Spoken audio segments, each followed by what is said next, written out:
You get this cohort of bad actors, right? They are not part of your ICP. They are not going to make a second purchase. They have no intent. As soon as the discount becomes so large that you're attracting a different customer into the funnel, then it becomes the point where your brand is going against what it's built on. Every other time of the thing, we focused on limited quantities, creating awareness, and then just selling the product as we continue to go on. I feel like a lot of the world has changed because they're using this as a more of a marketing lever than they are thinking about this as kind of like operational usage, right? People, brands need to understand people want problem solved for them. Doing the portion packs now benefits you, it benefits the customer, drive value, and benefit the bottom line for the business. Hotlanta, we are in Atlanta here today. It's cold. Where the play is played. Reason.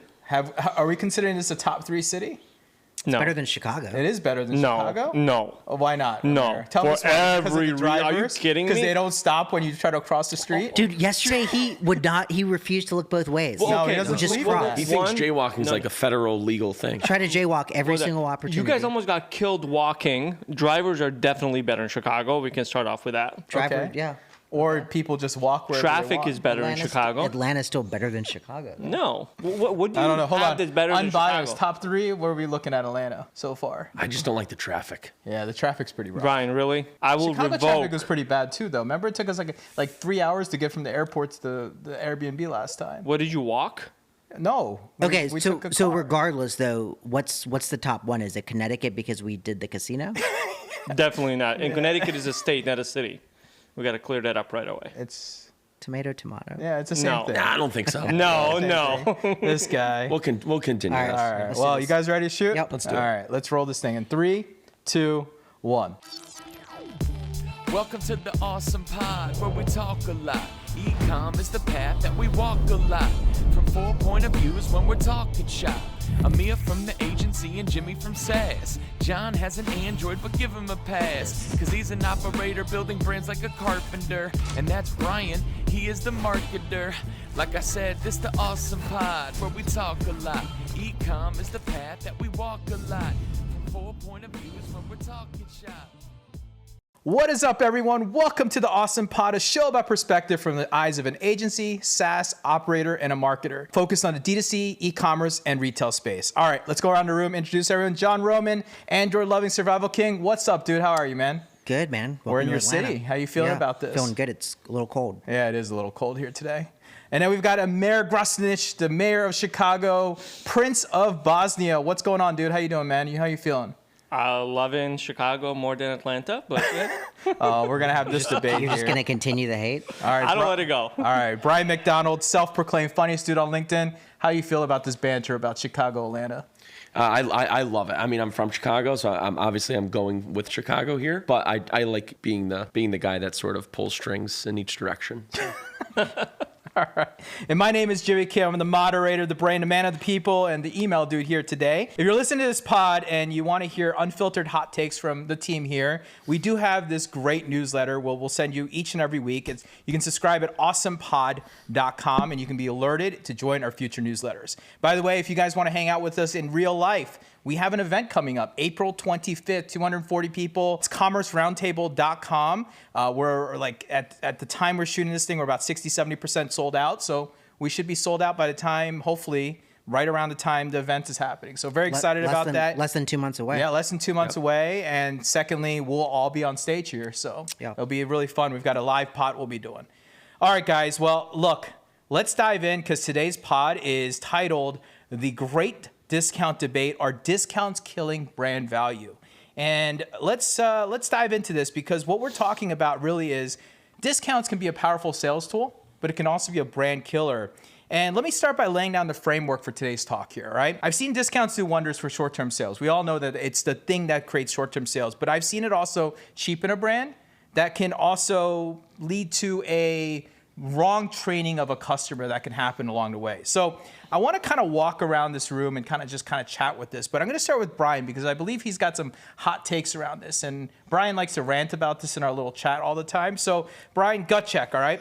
Are discounts your go-to strategy or your last resort? Talk to us about this. Yeah, I would. So I have them below last resort. I have shut the business down before you even. That's how against discounting I am. Now, Are there discount brands and businesses? Sure, we talked about this before, right? You have your Hexclads of the world where their whole business model is built on always being 73% off, right? Then you have your Temus of the world, right? You have your business models like that. You have your dollar stores and all that stuff.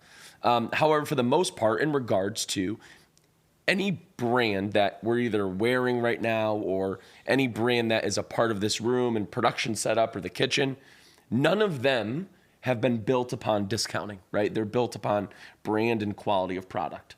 So the moment you start introducing discounts at a high volume is the moment that you take away any sort of brand equity and long-term longevity of your business. And I think that's what it does. You know, you bring up a really good point, and I didn't even think about it until now. So True Classic, I think you have one on right now. I have one on underneath.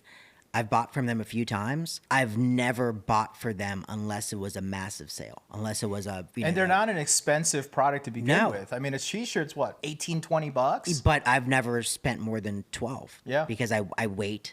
Yeah, Father's Day, because they've trained that bad behavior. I know it's coming. Yep. And I know they have the margins to support them having those sales. Very true. I don't buy unless it's discounted. Yep. All right, let's go over to you, Amer, because as an agency, you work with a lot of brands. And obviously, when you're designing sites, you're working with different things. How do your clients typically think about discounting? And do you think it's a necessary evil for them? Is it a marketing staple? Like, how do they react and think about this stuff? Honestly, it's all across the board for us because we have what I call discount first brands, kind of like what Bryan alluded to. Like Hexclad? Like Hexclad. No, Hexclad is what I call the perceived value brand. So the way I think they built their brand is they said, our MSRP is going to be always marketed as $1,000 for a bundle, but to drive sales, we're always going to discount it at 73% off, and their margin is worked into that model.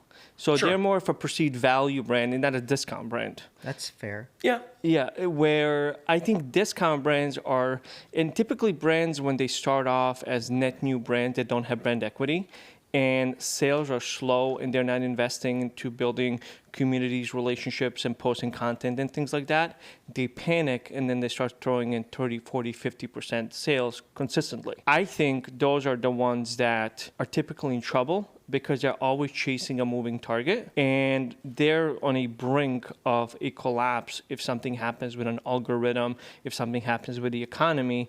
It's not a sustainable model through every...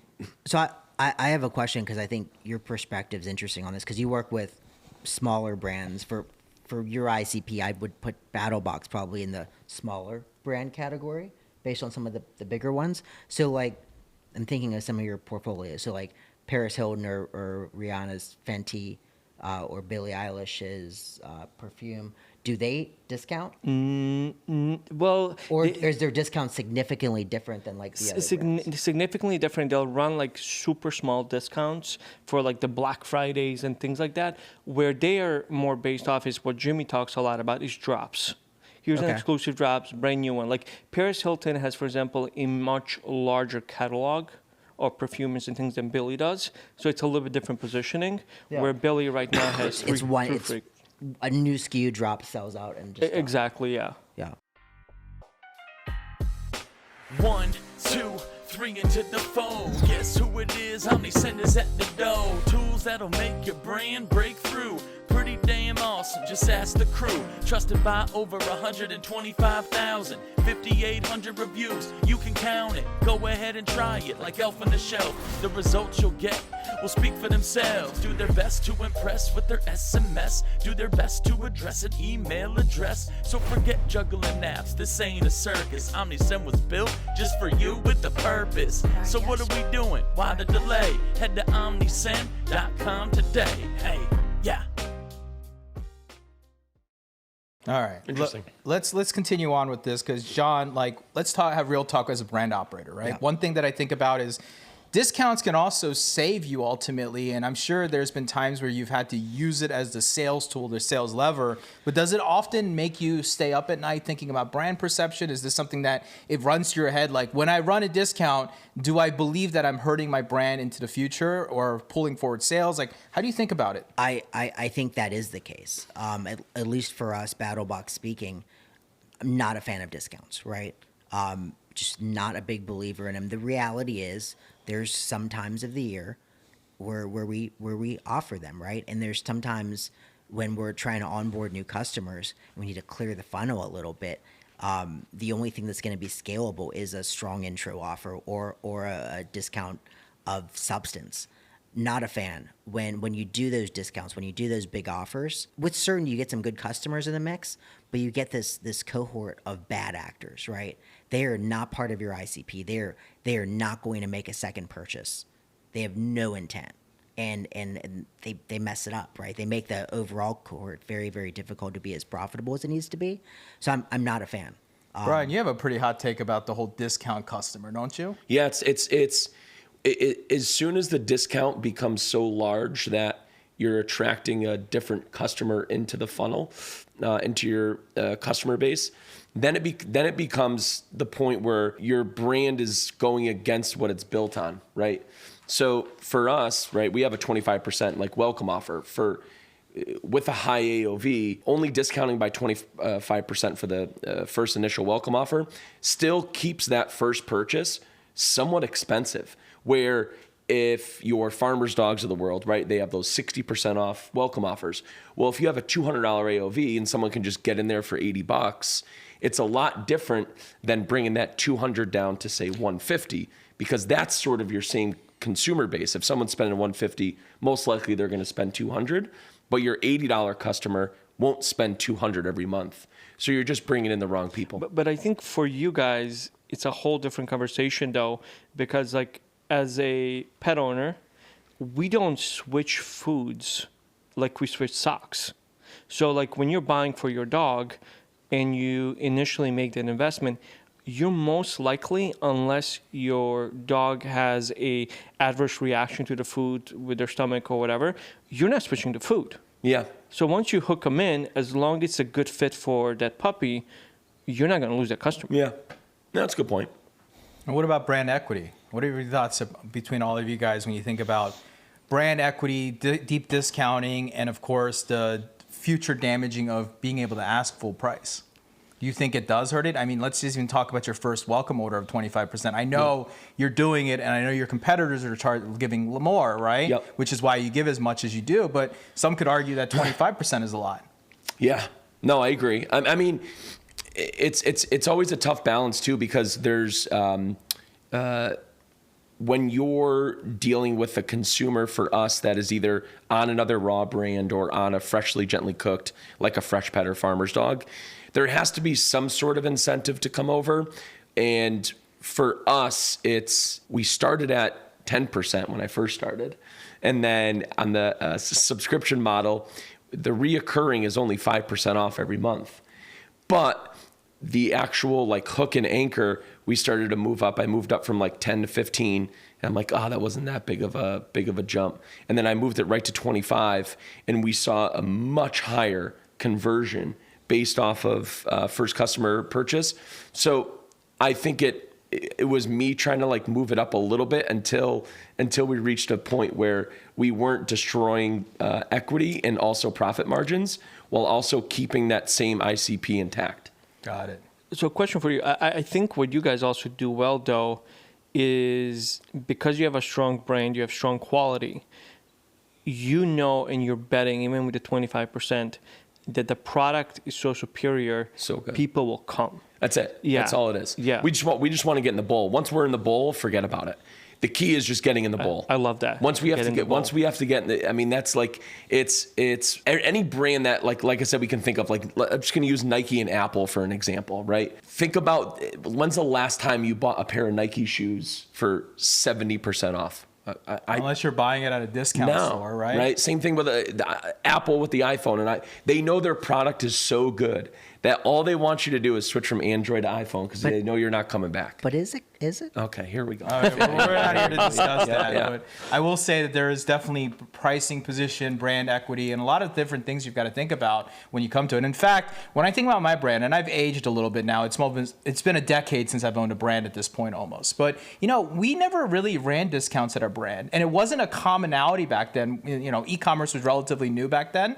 But if I think back, we only ran a discount twice a year, Black Friday and New Year's like clearance, right? Like Q5, right? Every other time of the thing, we focused on limited quantities, creating hype, creating awareness, and then just selling the product as we continue to go on. And yeah, we had like a clearance item area, but it wasn't like a broad sale thing. I feel like a lot of the world has changed because they're using this as a more of a marketing lever than they are thinking about this as kind of like a use of like or more like an operational usage, right? I'm using it for clearance. I'm trying to get rid of product and different things versus like, this is the thing I do. And we all know this. We're all subscribed to brands that are out there selling and doing different things. But I do have a bigger question to think about this. And I'll go to John for this one. When you think about discounting, right? Does it really tank your repeat rates purchase and your brand loyalty ultimately? Like, do you have any stories on, does it bring a wave of new customers that are going to be around with you long term, or does it end up, bringing a bunch of bad customers? And you kind of mentioned it a little bit earlier, but does it bring a bunch of bad customers that are going to be unloyal, that don't really bring you to long term? Because we know one thing in brands, right? Your first purchase, rarely the thing that makes you money. It's the second purchase, the third purchase, and so forth. Yeah. So and Bryan touched on it when he was talking about them testing and the different levels of discounts. The reality is, I think it's not a universal one size fit all, right? I think with certainty you have to test it. So our best campaign intro offer, which isn't a discount, but it's the equivalent of a discount. It's a BOGO. So when they sign up for a membership, they get the first box, but they get an additional box. Yes. And you talked about this, and you don't actually recuperate your money till what, the third set? The third month you said? 3.5 months in is when we hit it. So you're really a loss leader at the first sale. Correct. But when we first, in the past 18 months, it's our best performing campaign. The reality is, when we launched it and tested it, it was in Q4 a couple of years ago. And what we realized is, from a timing perspective, we ran it for the first time for 2 weeks, unprofitable, no path to profitability. And because we ran it in that Q4 in that buying season, it was all bad actors. And the reality is, that's something to take into consideration is timing. And with the bad actors, there was just no path. So I think that's a variable you have to take into consideration. Do you think it's a bad actor though, or is it the brand or you guys on your side inviting people who may not typically be your client because you've lowered the threshold so much? I mean, I think you could argue both sides. I think you look at the reality of meta advertising these days and the way Meta's moved the platform. It's more effective in scaling the days of very hyper-focused audiences. It doesn't work anymore, right? You have to go these wider audiences to get scalability on Meta, and you trust in Meta's algorithm to hone it in, which I think they're doing a better and better and better job of it. But it's the only way to scale is going wide audiences. So yes, but also yes, you're right. We're opening it up. Yeah. So the bad actors are like, hey, this is a great deal. I can buy this for $200, get $800 worth of gear, and flip it on eBay. Yeah, you're inviting the people, right? Yeah. So that's something. What about you, Amer? Like, you work with clients, right? And when they're coming to you, I'm assuming that they're, asking you for how you might market or position sometimes, or think about the way that you look at it. Do you talk to them about promotions, devaluing the brand, making sure the positions, because I'm sure when they're coming to you to design a website, they're thinking about their promotional pages that they want, the pop-ups they want to run off, and I'm sure you've seen some things that are a bit aggressive. I do, and I'll kind of get into an example. I think a lot of brands make a mistake. They don't talk to their customers. And when they say, like, even we onboard a new brand and we're taking it from Magento to Shopify, do you have any data on your customers? Have you spoken to them? Oh yeah, we did 4 years ago. That's irrelevant. What do you mean speak to them how? Get on the phone, have interviews. What do you like about a brand? What do you don't? Why do you purchase from us? For example, we work with a brand that manufactures patches of grass for dog owners that live in typically urban areas. Oh, is it doggy lawn? But I work with a brand that has the sells patch of grass, and one of the things they did is they would continuously run a entry promotion for a subscription at 20% off. When we did the math, they were giving away, I believe it was $18 at that time from the first purchase. Now, when we sat down and we're like, hey, can we talk to your customers? we found out the majority of their net new customers were new puppy owners. And they also, in addition to selling the lawn, also sell toys, treats, and things like that. So instead of giving away $18, why don't we do a perceived value offer where we give them a puppy bundle that is maybe worth $40 on the website, but the COGS are $12. Yeah. Now we have a whole different, now we're increasing our margin in the first sale, and the customer right away says, wow, these guys are taking care of me. They understand me where I'm in my puppy journey, and they're supporting that. So those are the things I like to get creative. The problem is brands, especially the ones that lean into discounts, they're afraid to test. And that drives me crazy because it is a test. We can do it for a week, for 2. We can see how it goes. If it doesn't work, we go back. We try something else. That is my biggest pain point. And I hate, and I say this with an asterisk, discounting, if there is a better way to create value for the customer. For sure. Sure. Well, let's talk about this a little bit more. I love that story, a good story from a client side. But I'd love to talk about your story here, Bryan, because I know you've came in and you've got a pretty strong take on discounting. And there was a great example of how you approached the not the 4th of July, but Black Friday this past year. Yeah. And you did approach it in a very different way. And I think it was very successful ultimately for you. Not only did it do the right thing, not only did it make more sales, but it boosted AOVs and did all this stuff. Tell us about the story, man. Yeah. So a lot of our consumers obviously have large dogs like you, Jimmy. And the company was built on these large 5-pound bricks. So the consumer got their bricks, they thought them out, and then they had to manually, portion and weigh out the food themselves and then feed. And then we came out with last year these portion packs, these like individually portioned 8-ounce little bricks, and they went inside these bags. Now, the issue was the 6-pound bags were expensive because there was manual labor of the portion packs going inside the bag. The bags are really nice, so it added a few dollars cost, plus the labor. And the price point was so much higher than buying the bulk bricks because they were so much cheaper that no one really went for the 6-pound bags of the portion packs. They stuck with the bricks. They did decent in retail because they look nice in retail freezers. So I was like, all right, Black Friday's coming up. People want the portion packs. Customers, like Amer's talking about, listening to your customers, we want those, just make them cheaper and make them more readily available for us like large dog owners. I was like, all right, well, we're releasing a bulk box in retail, and I can't compete with the retail bulk box because it's like an exclusivity SKU for our distributor that we work with. So I went online and I'm like, hey, no one's really doing this in the direct-to-consumer raw space. Let's create these 12 and 24-pound bulk boxes because that's how they come off our production line. They come off our production line in 12-pound trays.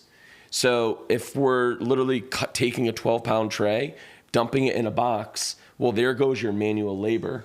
There goes the bag costs. Oh. So now we're able to drive the price per unit, price per pound down to match the brick pricing. That's how I was able to make that happen. So it was just me being in the production facility like, wait, how big are those trays, Chris? Oh, 12 pounds. All right, I'm going to sell a 12-pound box. And then I'm going to sell a 24-pound box. So I took a 12-pound box and I lowered the price to match the bulk offering, and then I raised it $1 a pound. And then I took 24 pounds and I brought it down $1 a pound. So I just drove people up to the 24-pound bulk box. And what that did is I released that during Black Friday. No heavy discounting, just new bulk box offering that everyone wanted. And we literally sold so many that not only did we sell out of the portion packs, but we had to add an extra shift into production to make more of them. And now they're our number one SKU. Tell us across the company. I love that. And this is the thing about listening to customers. Brands need to understand people want problem solved for them. And doing the portion packs, now it benefits you, it benefits the customer. We had the same thing like with my story. One of the reasons we came up with the idea, because they actually came to us at first and said, hey, we have all this inventory. They had 6 figures in inventory that they were not selling. And I was like, well, why are you giving money away up front if you can also solve a problem for your customers, who's a new puppy owner, the same thing. And I think every brand, if they do exactly what you did, they'll find a way to benefit their customer, drive value, and benefit the bottom line for the business. Yeah. Do you want to share any data on what actually happened? Because I think some of that data was very interesting around like, your average order value increasing and different things. I don't want to spoil it, but I would love to hear some of the data, what that really produced for Black Friday, where typically a store is going to have lower AOVs and lower sales and lower conversion rates, or maybe higher conversion. Depends how you look at it because of the traffic spike. But how did it do for you guys? So our margins stayed the same. Okay. Our average order value typically fluctuates between 195 and 200.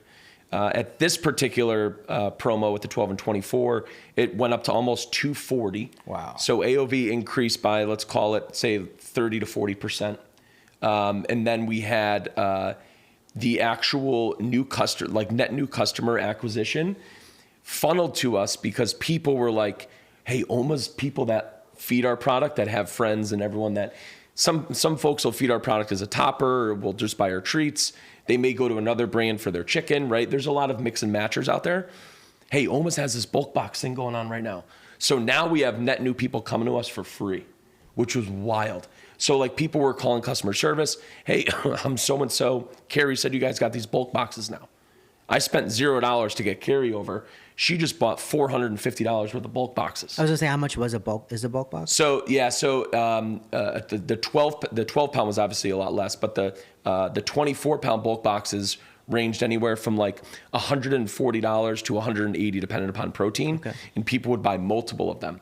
So, and then some folks would add a 12 and two 24s or two 24s and two 12s, right? So or some snacks. Or, yep. So like I'm going to do a 24 pound of beef, 24 pound of chicken, and a 12 of lamb, right? So AOV went up over 30%. We had net new customer acquisition came in for free. I pulled all spend for Black Friday, Cyber Monday, so we didn't spend a dime. And then we also, which was kind of cool, is found a way in which we can now add a variety box. So there was like a new product development that came from a new product development in a way. We're adding another bulk box of a variety pack on top of the new bulk boxes we came out with. Conversion rate for Black Friday, Cyber Monday went up like over 110, 115% because of the bulk boxes. And it was wild because, like I said, our margins literally stayed the same. And in comparison, I ran a subscriber special where, you got first access, like you used to do the drops back with your clothing brand. So we treated it like a product drop. And if you were a subscriber with us, you got first access to the bulk boxes because I put a 500 count limit on it. So I said, hey, we only have 500 of these things. They're going to sell out. Subscribers, you get first dibs at them, 24 hours for everyone else. They came in, started buying them up. That worked really well. And then what that also did was allow us to send more email. Shouts to Jimmy Kim. Send more email. And we just hammered our email list with the counts in the subject lines. Wow. So we have 320 bulk boxes left. Works. 212 bulk boxes left. That was the subject line. That was it. And we sent out like 10 emails over 6 days. So it's aggressive. Aggressive. Yeah. The revenue that we made during Black Friday, Cyber Monday, just on the bulk boxes was almost $200,000. So just in bulk boxes. So 2 questions. Because subscribers got it first, did you see unsubscribes because they were buying so much more? And did you have any win-backs because of the promotion? Win-backs, yes. No, the unsubscribe rate stayed the same. That's incredible. Yeah. Okay, here's the second question to all this. Did you see the AOV carry on post Black Friday as you've now released a new product? So essentially you used Black Friday to launch a new product is what you basically did, which I love. Mm-hmm. Something that I give advice all the time is don't focus on it. It's the highest day of traffic. You might as well launch a new product and get the most eyes on it, which you ended up doing perfectly on. But did that AOV continue to carry on today as we look into, February now? Once the new bulk boxes, they sold out. Once they went back in stock, yes. So as long as we have the bulk boxes in stock, the AOVs naturally goes up to almost 220. Okay. From 190 on average. From 190, 195 on average when they're available. When they're not available, it drops back down. Oh, you got to make these things available all the time. All the time. That's what we're doing. I'm looking for some bulk boxes, Brian. I just put the box in front of my dogs and let them eat. Yep. I was gonna say, what do you get the I buy a 4-pound bricks of the stuff. I don't know what it is, and then 1,000 pounds gets delivered to my house every month. Yeah. Because my dogs eat a lot. How many pounds is it really? Huh? No, it's like I order really like is 1,000 pounds? I don't order 1,000. I think last time I ordered 400 pounds. 400 pounds. I ordered 400 pounds of his stuff, and that feeds my dogs for 1 month. He has 3 big dogs. Yeah, that's how much my dogs eat, dude. So much It's food. I have a car payment, which is almost pride. So it's part of my life. It's all right. I love my dogs, right? All right, let's move on. This great success story. I want to flip it over and go to John. And I know John has a regret story ultimately, right? Like a story about where discounts trying to push ultimately did not work out as well. So John, tell us about that story, man. Yeah, so let's take it back to 2020. So 2020 was a really good year for us. It was a good year for most direct-to-consumer brands, right? Pandemic, everyone's stuck in their houses. They're buying stuff online. So, for us, 2020 was that, and then it was the Netflix show. So our traffic was at an all-time high. Our funnel was at an all-time high. Black Friday, Cyber Monday, we decided to run a 70% off site-wide sale. Nothing excluded, everything. We did 300,000 over the weekend at break even. Ran out of all of our hero SKUs that normally sell full price, completely cleared our funnel. So for the next 60, 90 days as we were building our funnel, our conversion rate went to crap. Acquisition costs went to crap. There was absolutely no reason to do it. Like zero reason. Why would you do that? We were like, oh, well, it's Black Friday, Cyber Monday, and Best Buy's having a 70% off TV sale. Like, we should do a 70% off. Stupid, dumb. Yeah. No, that makes sense. I mean, you think about it, right? Like the psychology of a brand, you think, okay, like everyone's going to be looking for a deal. But the reality is they're not looking for deals often. They're looking to shop, right? That's the behavior of the human and the individual on the other end. And sometimes people forget that you don't have to provide those discounts. And I think more and more brands are starting to realize this as we see this, because this last Black Friday, the deals weren't as good anymore. And I was deal hunting, so I wasn't finding them. But I still made purchases because you get in the mood. You get it hyped up about it, right? Yeah, I think the pandemic also brought a lot of new brands that came to the mix that are already struggling. A lot of them are already done, right? Yeah. And 2024 is a good example. But if you go to 2023, it was very deal heavy. And I think those struggling brands were leading and forcing everyone else to. Got it. But so many are gone now. How long did it take to recover? To recover what? Conversion rate, acquisition All costs? all those pain points. I mean, it was a full quarter. It was probably 90 days before we were back to normal and looking at ourselves in the mirror and wondering why we were so dumb. You know what I think is a great example of what folks should do on Black Friday, Cyber Monday, what just happened yesterday for a new product drop? Nick and Aaron at Breeze came out with the liquor. It was the spirits. Yeah, the drop. How they did that drop is how you should do it. Well, they did it like a clothing drop, right? Exactly. They did hype. They built the hype, got people excited. They pre-launched for like days before it, right? Yes. And then they dropped it with a limited number quantity and essentially sold out with it, right? Yep. And that's a pure like drop model hype move that they did. But you should be launching every product like that. I always talk about this: pre-launch it, get the hype up, get your excitement up, then launch it, and then sell out. Even if you plan and intend to bring it back later on, you did this with bulk boxes, the same thing. You literally need to be able to get the customer excited more and create FOMO on top of it, especially when you have a good brand or product. And it's important to remember to do that around the pivotal sale days, because that's when you're going to have your most eyeballs regardless. Correct. In consumer shopping behavior. Yeah. There's a lot of ways July to think 4th, about it. Cyber Monday. I mean, really, this comes down to marketing at the end of the day, right? Yep. And, I'm going to make some statements here, and I want to hear your reactions here, but I'm going to make 3 statements, and I want to hear what you guys think about it, right? The first one is discounts are lazy marketing. You guys agree with that? Mostly lazy or naive marketing. Okay. How about heavily discounted brands can never go premium again? How do people think about that? When you guys see a brand that's always on discount sale, do you believe that you can come back from it? No. I don't think so. I've never seen it in Even with the customer base continues to change over, you don't think you could? No, because the behavior of the operators doesn't change. Okay. All right. And then here's the last one I talk about. Customers feel cheated if they pay full price after seeing a big sale. Workspace 6, why struggle alone? Talk to other founders outside of your home. Communities thrive, so slide open your phone. Help you make strides, sit on top of the throne. Oh, whoa. solve your biggest challenges. Oh, whoa, help your checks and balances. Oh, whoa, this is how I salvage it. This a major key alert, just like DJ Khaled is. Apply for a buck, be a part of the workspace. 6:30, helping on your worst days. Surrounded by 9 figures, not in third place. Take a new direction like Mahomes on reverse plays. Yeah, join today, workspace6.io. Tell them Awesome sent you. So Amer, I'm going to ask you a question, right? Customers feel cheated if they pay full price after seeing a big sale. So I've signed a big sale, I missed a big sale, now it's full price. Do you buy? Do you not buy? I think it depends on the brand. And the reason I say if the brand is smart and they do segmentation correctly where they don't communicate to somebody, after I buy something, I don't go back to the website and check what's going on. Okay. I think brands make a mistake is like, we're going to mass promote this, whether it is through ads or through email, to people who have already purchased it. So I think because you're not in the day-to-day of advertising, you don't realize the challenge of that, right? So we can, with APIs, let's go back to Meta, right? We can do our Klaviyo API. We can also upload a exclusion list. And even if we, 3 ways to Sunday, say do not show it to these people, they're still going to see it.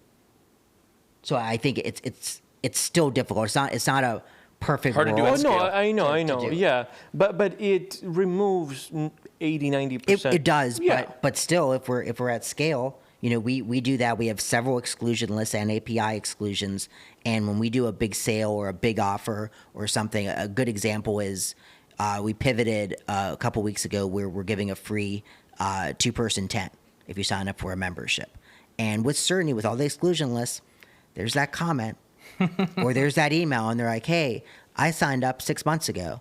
I didn't get anything." Yeah. But that's different, though.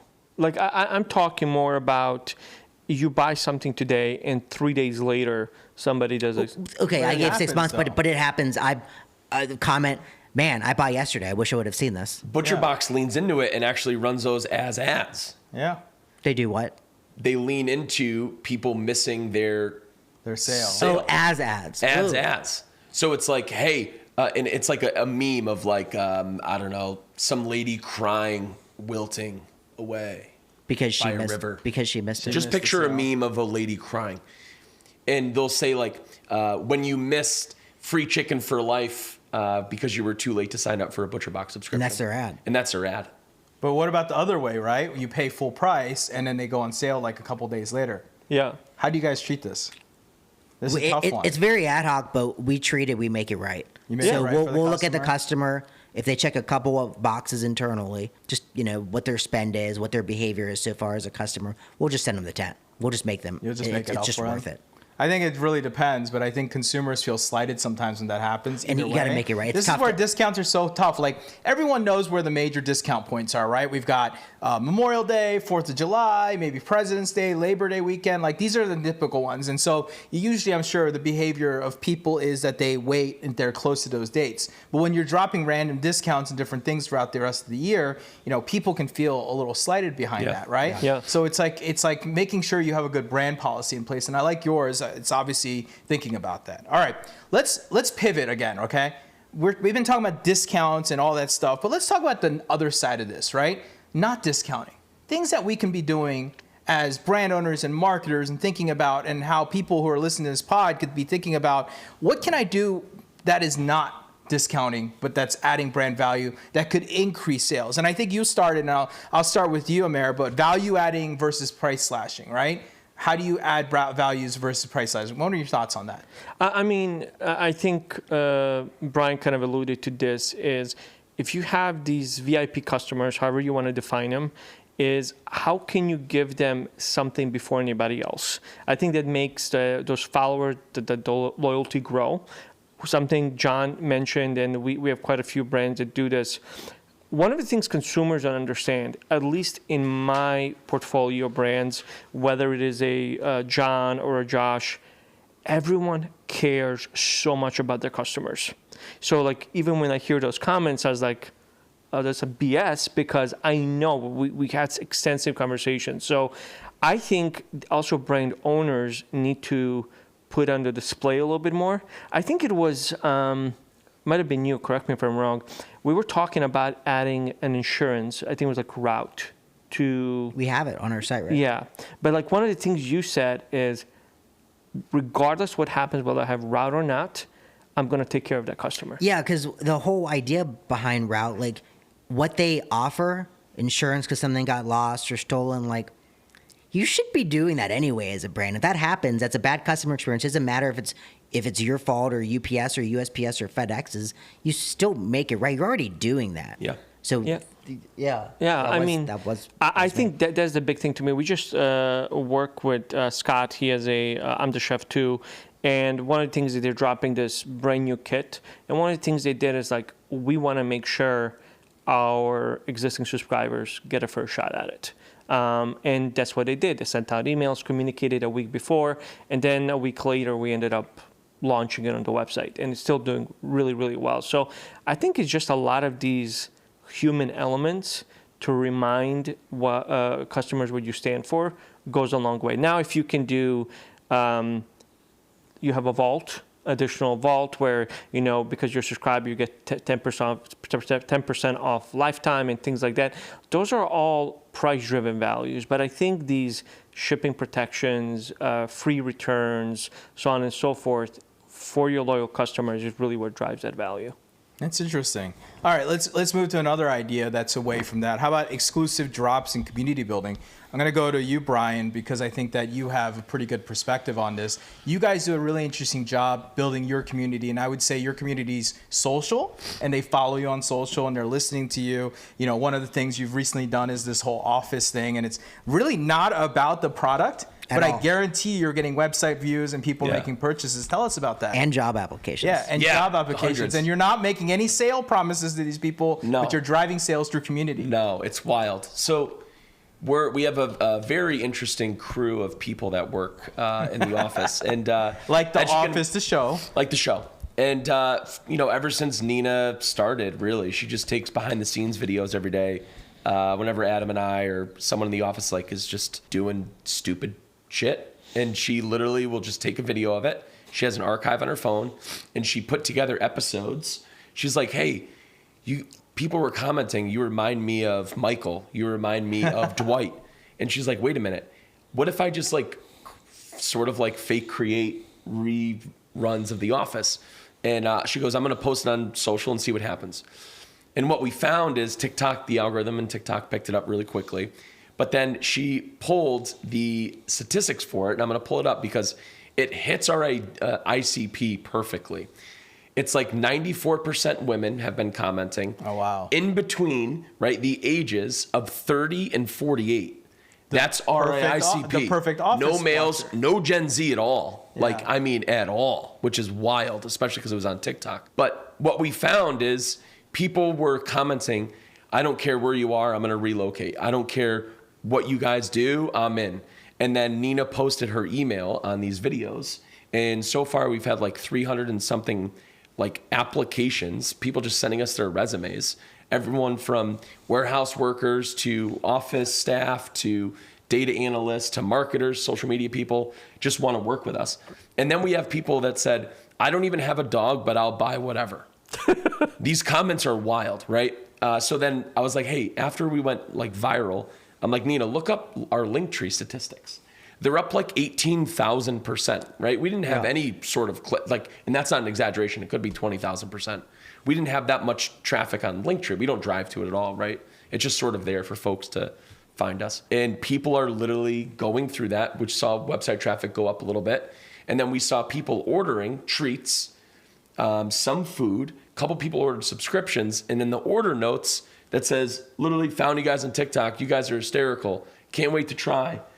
Crazy stuff like that, because ultimately you have to have a great product. I always talk about that, but people buy from people. They'll never buy from your product. Yeah, the people will buy from people they like. Yeah. You nailed it with the audience sector, because who watched The Office? Women in their 35 to mid 40s right now. It was relevant. My age group, we watched The Office growing up, right? So it's very relevant for them. And then you guys have the pet side, which is something that women care about more. So there was a 1, 2, 3 relevance thing that happened and occurred there along the way. Yes. What is it up to view-wise? wise? Curious. I think that first one was up to like 300,000, 400,000 views already, right? The first one's even more. Right now we're looking at, let's see, first one's at almost 600,000. Yeah. Second one's at 304,000.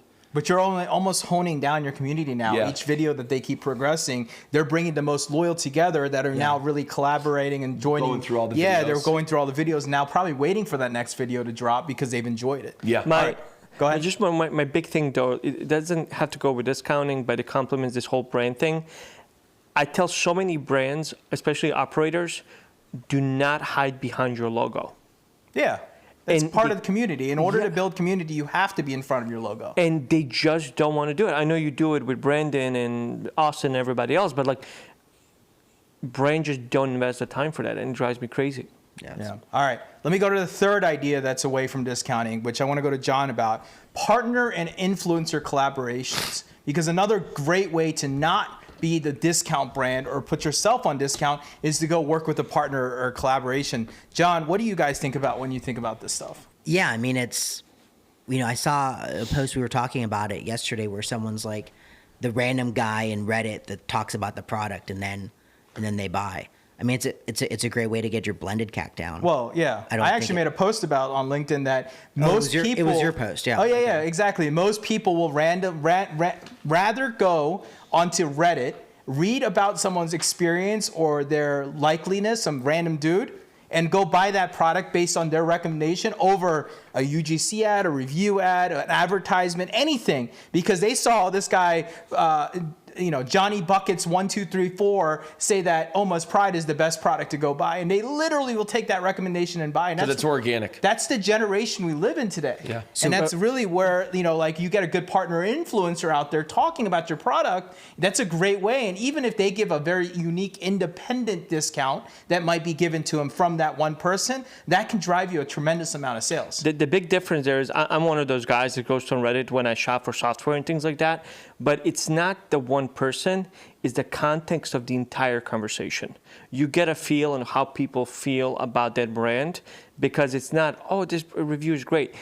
People actually put time into it. This is what I like, what I don't like. They're like community reviews, because people are going back and forth off of comments. Yeah. And in 10 minutes, you understand what that brand is about. Yeah. It's pretty wild how that actually changes. And I think seeding those right people and putting in those right people into there to start those organic conversations, I think that's something that people aren't doing enough of, right? They're really too focused on that whole direct response brand building. But if you think about how do you seed the right people, you can leverage community, you can leverage different social media avenues, you can do a lot of things, but it's really a collaboration with a good partner or influencer that can drive this revenue. So what it also does, so I'm thinking of like a specific, these two creators are called Casual Preppers.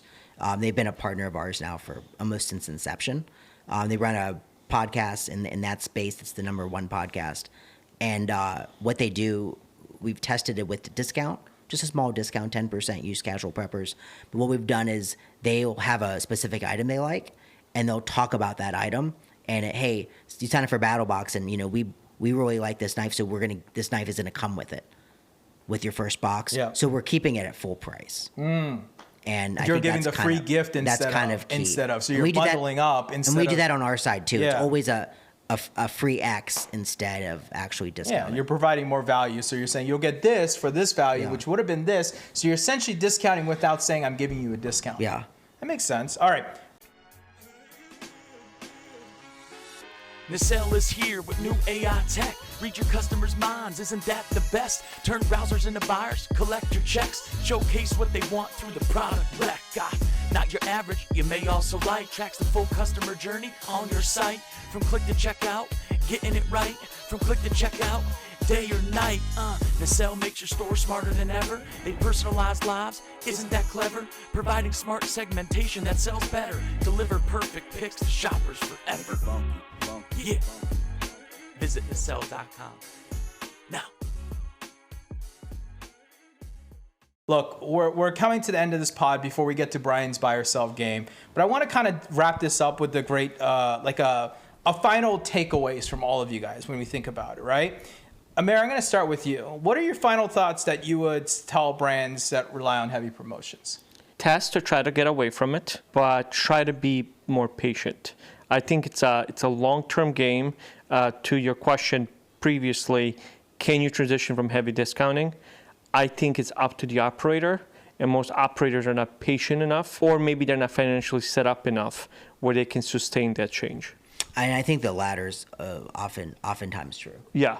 And they're not like you where they have 6 months of OpEx just sitting there in the bank This account. is partly true. All right, Bryan, final takeaway for the listeners here. If they do or don't do discounting, what would it be? Like, what do you tell people? Is it to be creative and come up with different ideas, or should they go discount and do different things? Like, what do you think about when you think about that? I have a pretty good analogy here. You want to treat discounts like your ex.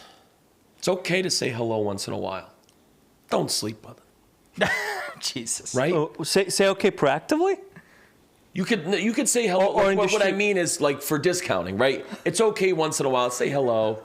But, like, you don't want to go back and sleep with your ex. And when you start sleeping with your discounts, I don't think you should even say hello to your ex. do you kind of get where I'm going with this? No. It makes sense, right? No, it doesn't. I don't know if this makes sense.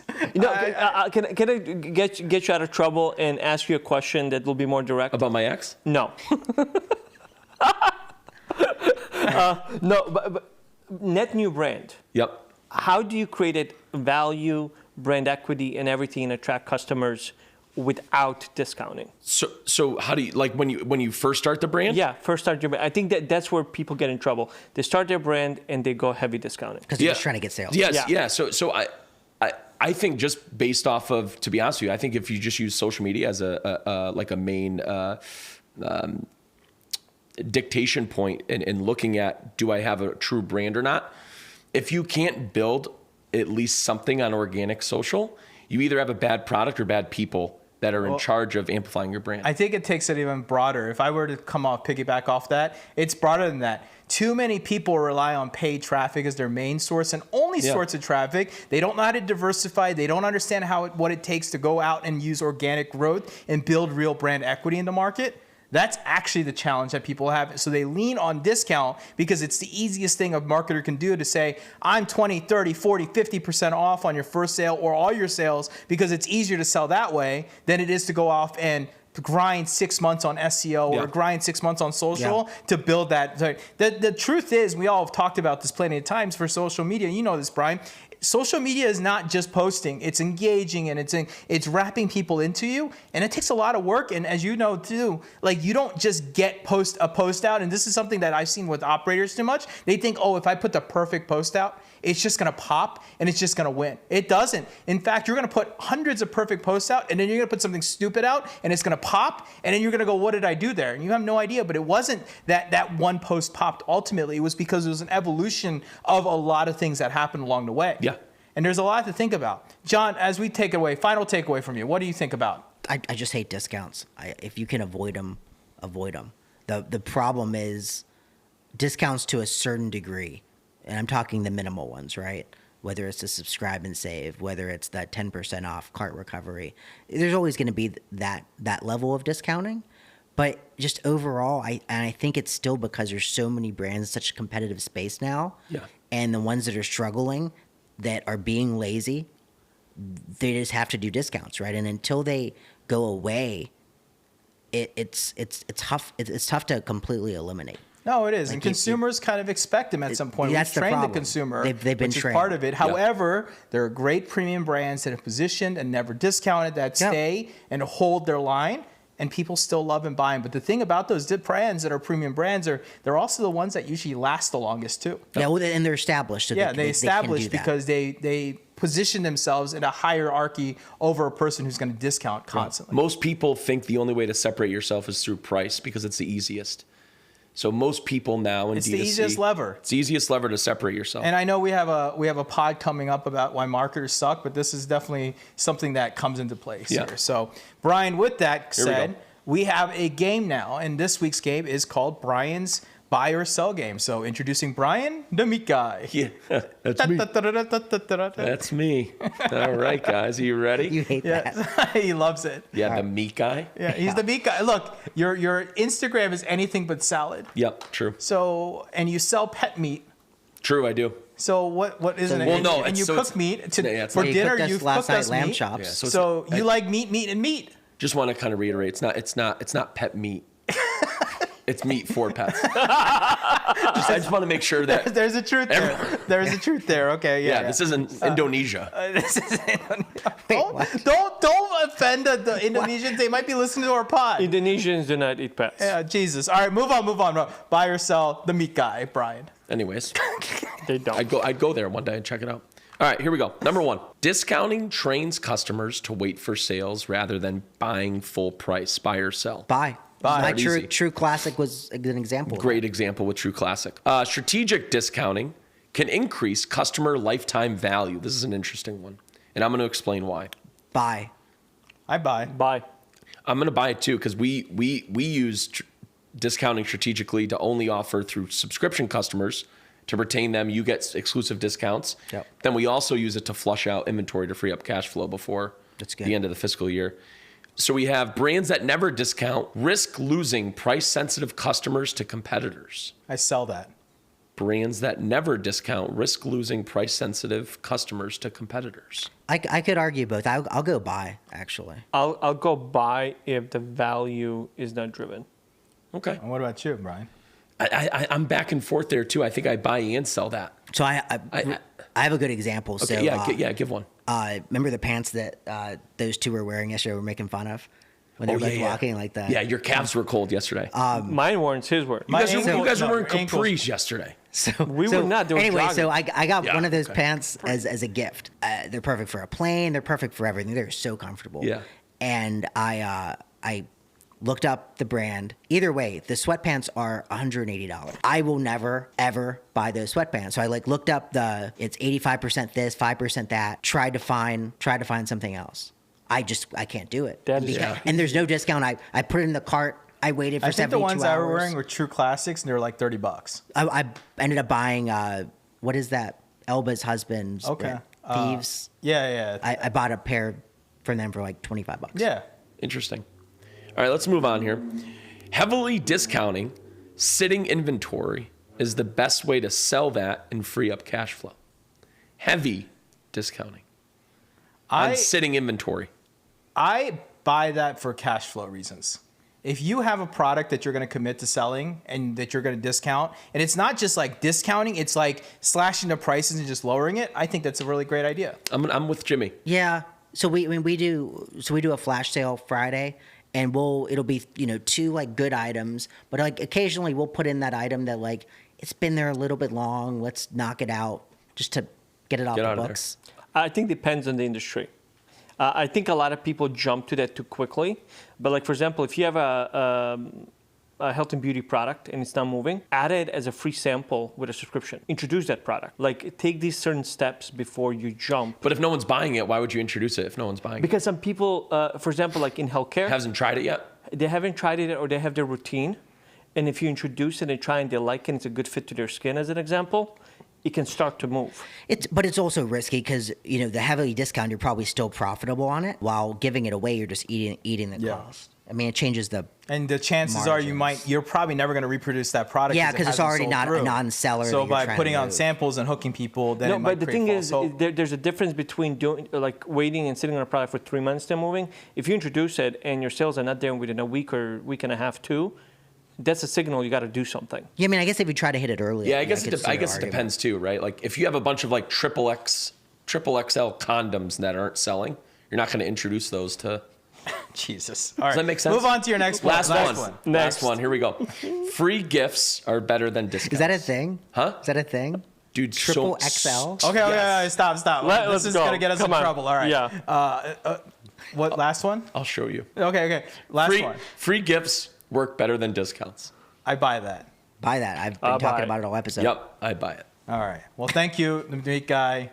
And we might have to make some edits there if we ever want to put this in the right place. We're good. All right, with that, that's a wrap, guys. Episode 36, the great discount debate. Are discounts killing your brand value? Guys, Guys, if you enjoyed this podcast, please like, comment, subscribe, tell a friend, and let us know what you think about the pod. You can find us on social media, TikTok, X, IG, LinkedIn, YouTube. Just type in Awesome Pod to find us. And don't forget to leave us a review or rating on your favorite podcast streaming, Apple, Spotify, wherever you leave or listen to your podcast. Now, remember, we're a video first podcast today. We're actually here in Atlanta, Georgia, potentially a top 3 city above Chicago, potentially. We're still TBD on this. We fly location to shoot these pods, not only for the dynamics of the pod, but because we want to drive the highest quality experience for our listeners. But so we always tell people, check us out on YouTube, where we've got over 21,000 subscribers on YouTube. We're continuing to build that, so we'd love if you can come subscribe to us. And don't forget,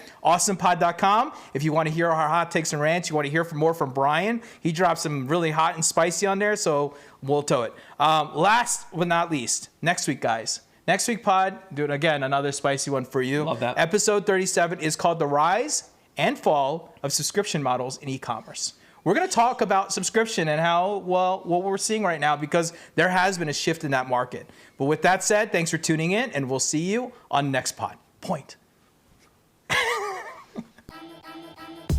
Welcome to the Awesome Pod, where we talked a lot. E-com was the path that we walked a lot. But now the question is, will you subscribe or not? Ha!